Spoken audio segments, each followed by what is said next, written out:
Welcome to the Grace Church Parenting Podcast. Thank you so much for checking us out. You're actually joining us for the last part of a 3-series conversation we've been having with Brian and Ed, the authors of Away Game. And so be sure to check out those previous conversations if you missed them. Excited for you to listen to this one. I think we need to let's talk about winning. Because you just said it there, Ed. We still want our kids to win. All these things we're saying, we still want success. We want to cheer them on. It can be bonding moments we did have these fun, exciting. Remember when we won the tournament and we were all there as a family and we stayed after for an extra day? All these great memories that can come from sport and even travel sport and all those things. So how does this all play into that? So the losing can throw us off our game. The winning could take us off our game as well pretty quickly. So how do we see this all fitting in to the wins? We need to learn ourselves as parents, and then we need to impart it to our kids to detach identity from winning and losing. So like last night, we had one of those unique family nights where all our kids just wanted to play board games with us. And so we played Monopoly Deal, we played 5 Crowns, a couple other games. And I won in Monopoly Deal. I lost in 5 Crowns. I'm bringing it up now because I remember it. But my identity as a winner of Monopoly Deal does not carry over to today. I'm not going to be talking about it with my kids, right? Like, it was fun in the moment. I wanted to win. I was strategically doing the right things to win, dominating my kids in the moment. And it lived in that moment. It was really fun. It was competitive. I won. We talked a little trash to each other. And when we went up for bed, we were all over it and on to the next thing. I don't feel this incessant need that I need to play again tonight and win again tonight to carry over that identity. We've just created this system in sport where so much is riding on the win, and we forgot that sometimes the win is just enjoying the competitiveness of the game. So all that to say, winning is not a bad thing. We should be pursuing the win. I think you could make a really good biblical argument using Colossians 3:23 that to do everything as if you're doing it for God. 1 Corinthians 10:31, everything you do, whether you eat or drink, to do to the glory of God. You could make a really good biblical argument that when you're doing things with excellence, the best you possibly can, it actually honors the God who gave you that gift and that spirit to want to bring about excellence. But it doesn't mean that just because, again, you won a 9-year-old volleyball game that you are now all of a sudden a winner for the rest of your life. You just won a game, right? So we need to stop attaching identity to the outcome of a game, good or bad. I think so good, Brian. I think there's a really good. Sorry, Ed, but I think that as those many of the parents hopefully listening to this, we've noticed the vibe that's gone around in professional sports right now and college sports in a really good way of athletes being more public and outspoken about their faith. I think that helps identify that, because I think sometimes we need examples. I think, when mom and dad tell me, don't worry, your identity's not in winning or losing, you're like, whatever, mom and dad, as a kid. But when you see pro athletes explaining that, when you see CJ Stroud, who I think started this a lot of this revival at Ohio State, saying, I don't want to lose to Michigan, but it's not my identity. I'm going to try and become a better person for it and go do those things. I think that type of belief has trickled down into the sport world now, where people have shown my identity comes from my faith, and I will be excited about winning. I will be super bummed about losing, but my identity doesn't change. So I think for all of us as parents, if we're trying to I know this isn't going to land with my kids. They don't want to hear that from me. Just turn on the TV. 18 of the 32 NFL quarterbacks right now would profess their faith right now outwardly. and where their identity comes from. There's a lot of that out there, and so there's some really good examples of what true winning means when you see that out there. So just wanted That's to good, put that in. Mark. The danger in that is when we only associate our testimony after a win. And we've talked about that for years too. Athletes have almost created a problem in that they only give glory to God in the winning interview. You just said that. Straub's a great example of saying, I will say the same thing in a loss. And you just don't get to see that enough. So that really is important. It's also probably a lot of this blame at the feet of ESPN. But ESPN has made winning really that matters. They won a New England Patriots team that was 17-0 and then loses the final game on the side of the head to the Giants. So they're not one of the greatest teams of all time because they lost the Super Bowl that year.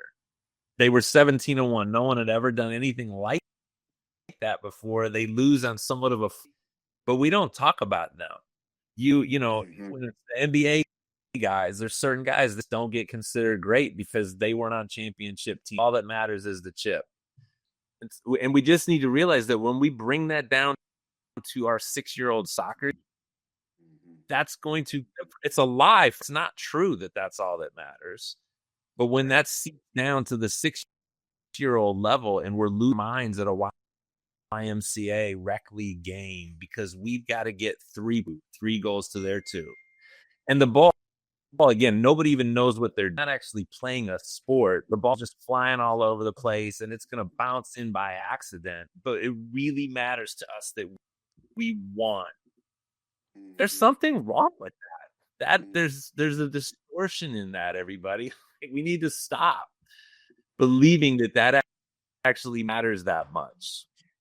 Now, when you need, semifinals, and you're a senior at one of the schools that just lost in Northeast Ohio or anywhere in the country where this is going on, that hurt a different level. You've been working so hard. You wanted one more game. I mean, come on, that is devastating. But as we already said, it really still doesn't matter when they're 25. It doesn't. It hurts more if you get that far and you don't get to experience the final victory celebration. But it still doesn't matter as much as ESPN. Mm-hmm. What do you got, Jocelyn? Yeah, I think with what you're saying, when we make that our identity, it stings and it hurts and it becomes a loss of self because we don't even know what to do now that that's gone or that's stripped away from us. And so helping kids know that like their identity is not attached to that, so it doesn't matter win or lose. And you guys in your book, The Away Game, talk about the difference even between choosing a lesson over an identity. Would you guys want to talk more about that?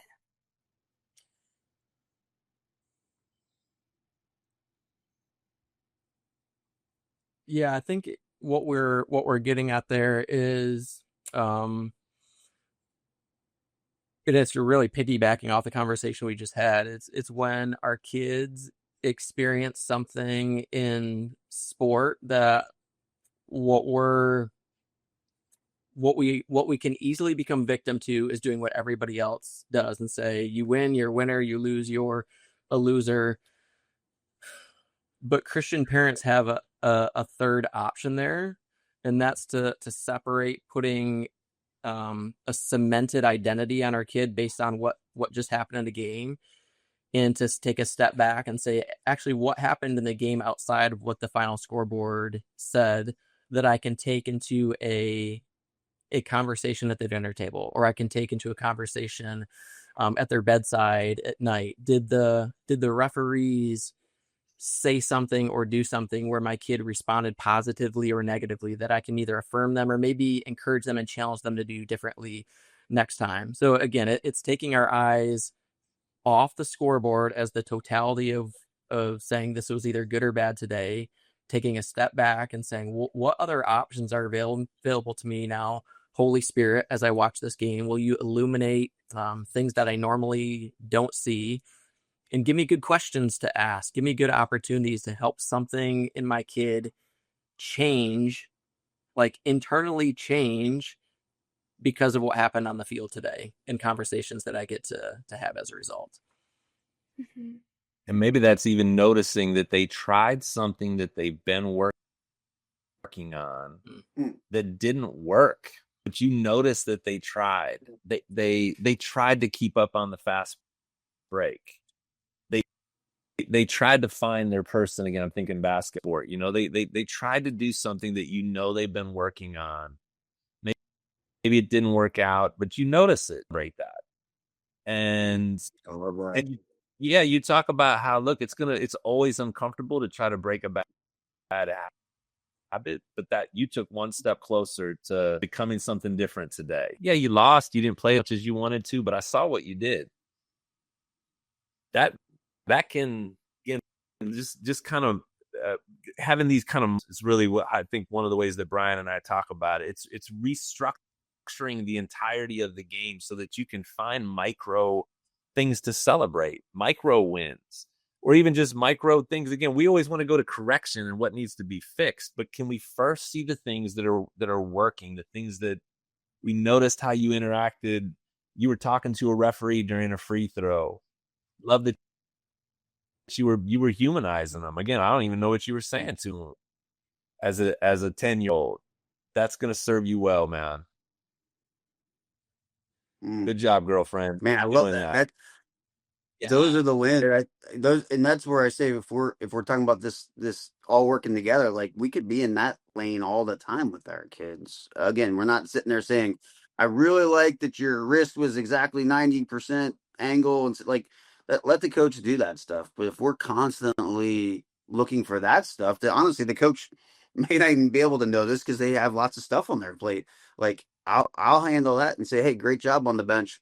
I saw you lift up Johnny when you got pulled out." Like if we're recognizing the character stuff like that on a regular basis, it helps. It kind of leads me. We've alluded to this a few times. I want to make sure we talk about this because I think the car ride matters. So you guys just kind of said that, like win or lose. I think we talk about the car matters so much right now. And some parents have my kids want to put their headphones in. Some want to talk about it. Some don't.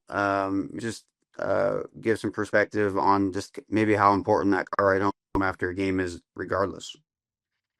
Yeah, Ed, you lead and I'll follow with this one. Well, I want to go back and say this too. We're not saying that there's never. Again, I feel like we get in this kind of this binary trap where it's either all that. We're not saying there's never a time to say, "Hey, you'll get open on the wing more if you do this." I'm watching you play. Yeah. And I'm watching you just kind of get lost in the shuffle.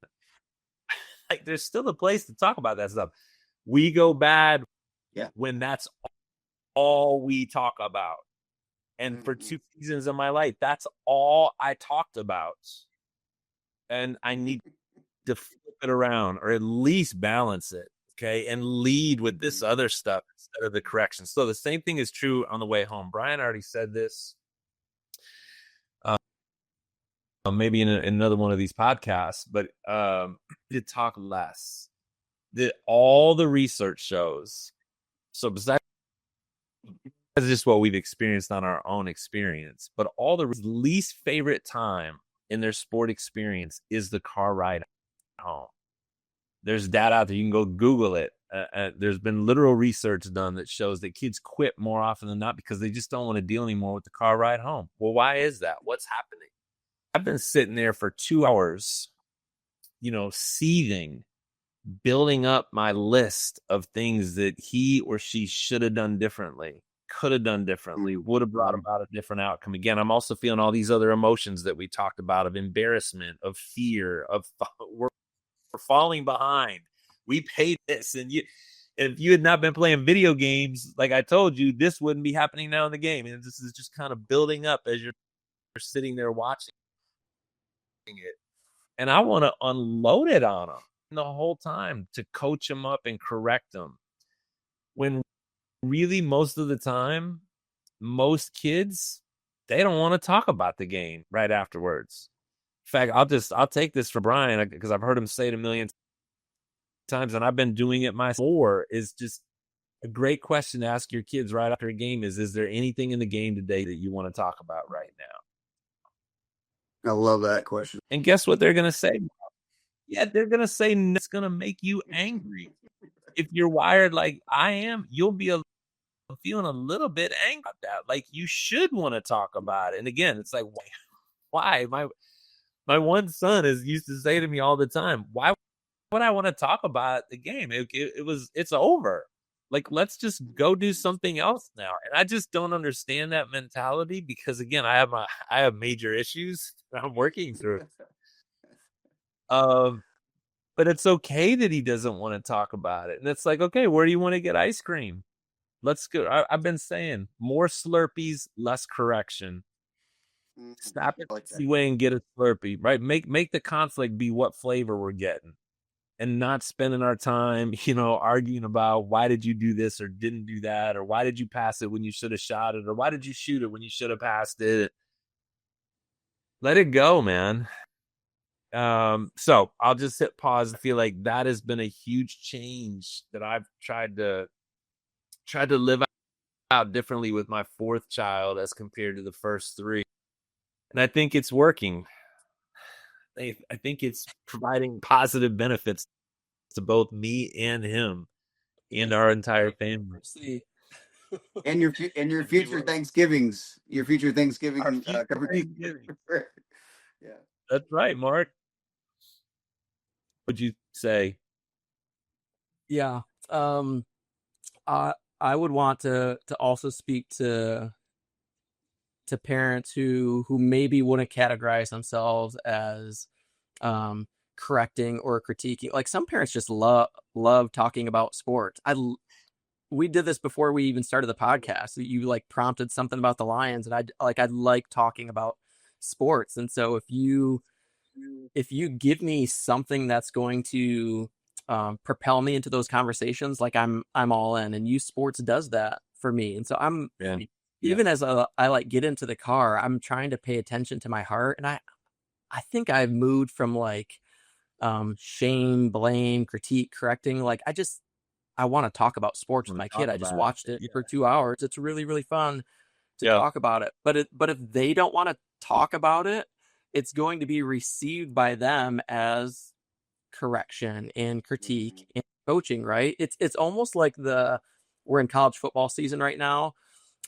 When we interview the coaches at halftime and you're like, they don't want to talk to you right now, reporter. Like they're not giving you anything. So why do we keep doing that? Like, why do we know, even as people watching it, we're not going to get any helpful information from the coach. We just do it because that's what we do as a culture. We do the halftime interview. That's a great analogy, man. It doesn't work. Yeah. It doesn't work. And it rarely works at the end of the game either. Like they just want to get out of there.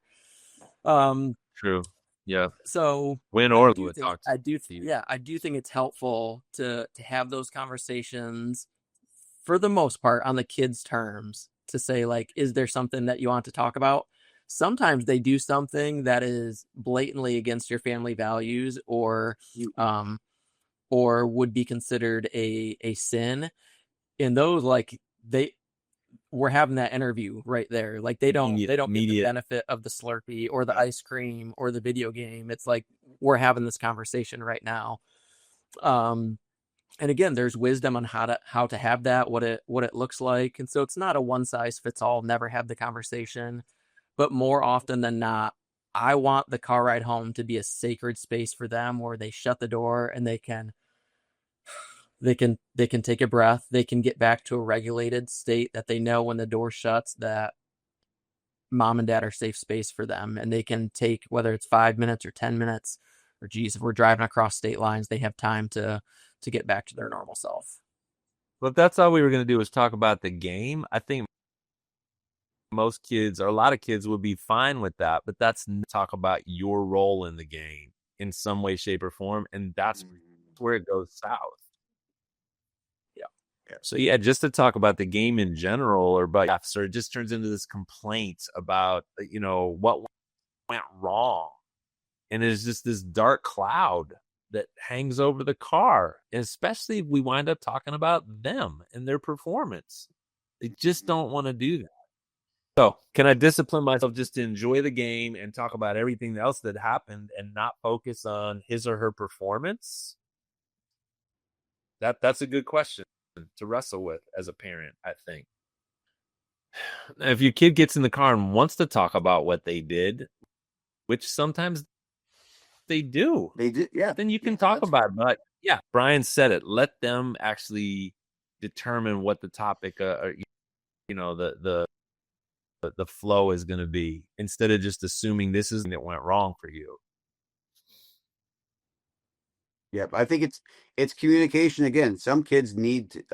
I have one very external processor kid and one very internal processor kid too. So yeah, it might be super healthy for some of our kids to want to talk it out, and then that's where our role comes in to lead. I think won't get into this now, but like you guys a quote before I saw it was said the whispers of the car can become the voice of the locker room. So super important for us to remember the things we are saying to our kids are important in those situations. So even if they're quote unquote not listening and we're talking as spouses about the refs or the coaches or whatever, like those things can become way too alive before we know it. So I think that's an important piece to remember. I really like that quote. But in general, yeah, some of our kids just may want to talk about the game. We have to do that and find ourselves talking about the things they want to talk about, keeping ourselves where we need to be with our shelves aligned properly, and then let the internal processors internally process.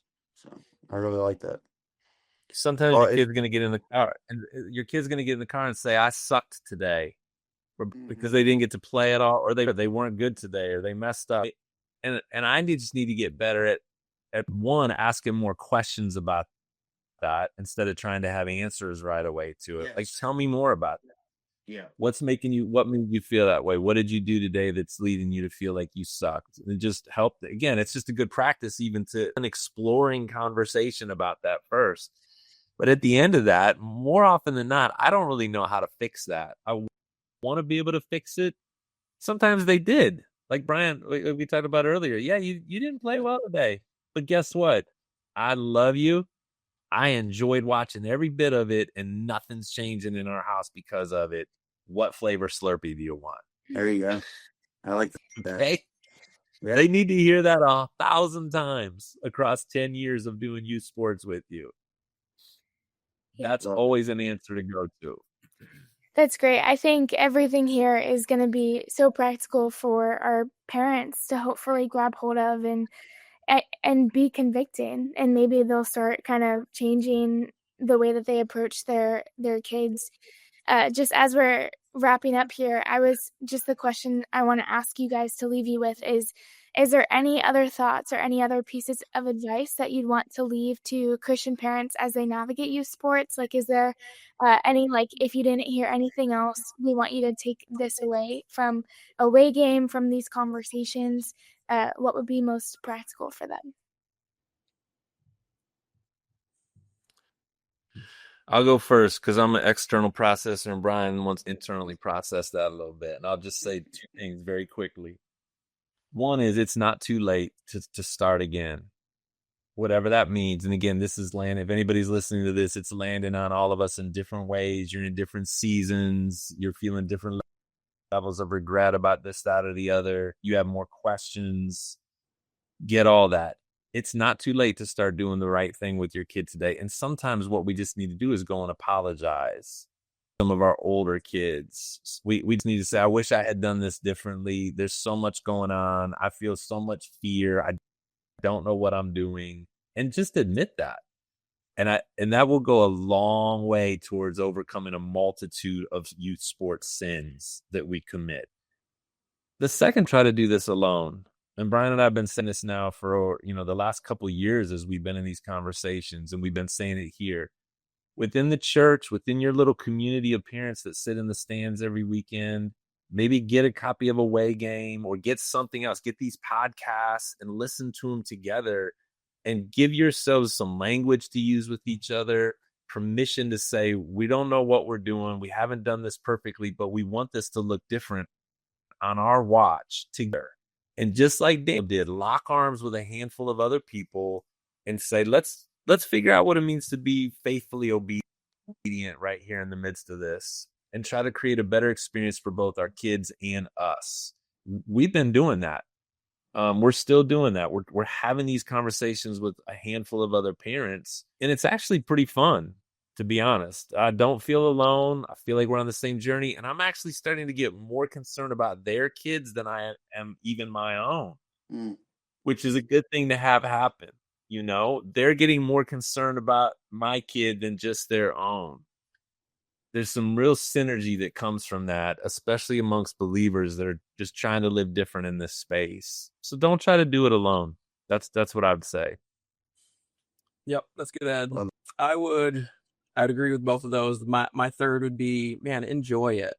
If your kid is playing sports right now, it is within your capacity to enjoy that. Like, your joy in watching your kid play a game should not be dependent on a win or a loss and how they play. Like, there is an immense amount of goodness in just watching your kid move their body and try to creatively figure this out and succeed and fail and think on their own and respond to coach and cheer with teammates and cry with teammates and all the good that comes with sports.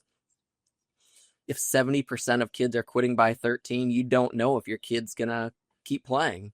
And so enjoy the time that you get to actually watch them play. Love it. Mm-hmm. Yeah. Mm-hmm.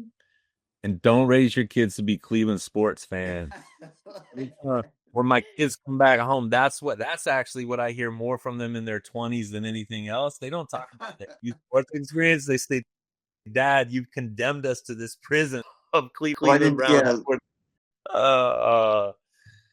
Man, that's facts right there. Hang in there. Don't let go. Well, Thanks for having us. This was awesome, guys.